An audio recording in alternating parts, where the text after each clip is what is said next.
Pomodoro technique கேள்விப்பட்டிருக்கீங்களா? அப்படின்னா ஆபரேஷனா? அத பத்தி தான் இன்னைக்கு பார்க்க போறோம். Welcome back to Hires connect presents the exam series day 8.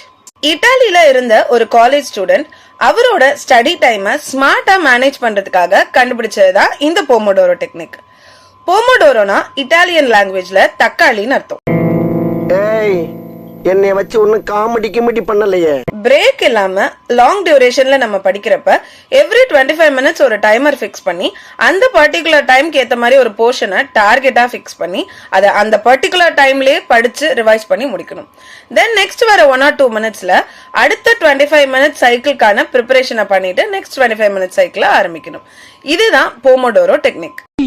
ஆளை பார்த்தா டம்மி பீஸா இருக்க, பயங்கரமான ஆளா இருக்கேடா. இதே மெத்தட்ல படிச்சு 4 சைக்கிளுக்கு ஒரு வாட்டி நீங்க பிரேக்ஸும் எடுக்கலாம். இப்படி உங்க ஸ்டடி ஹவர்ஸ மைக்ரோ செக்மெண்ட்ஸா பிரிச்சு படிக்கும் போது நீங்க ரொம்பவே ஆர்கனைஸ்டா ஃபீல் பண்ணுவீங்க. பிரேக் இல்லாம ரொம்ப நேரம் படிச்சுக்கிட்டு இருக்கோம் அப்படின்ற ஸ்ட்ரெஸ் ஃபீல் ஆகாது. ஆல்சோ உங்க டைம் வேஸ்ட் ஆகுறதும் குறையும். இந்த டெக்னிக்ல வர ஒரு 25 மினிட்ஸையும் ஒரு போமோடோரோன்னு சொல்றோம். ஆமா, இது எல்லாம் இருக்கட்டும், இதுக்கும் தக்காளிக்கும் என்ன சம்பந்தம் தானே கேக்குறீங்க? ஆமா, அந்த இட்டாலியன் ஸ்டூடெண்ட் படிக்கிறப்ப யூஸ் பண்ற டைமர் ஒரு தக்காளி ஷேப்ல இருந்தனால அதையே அவர் இதுக்கு பேரா வச்சுட்டாராம்.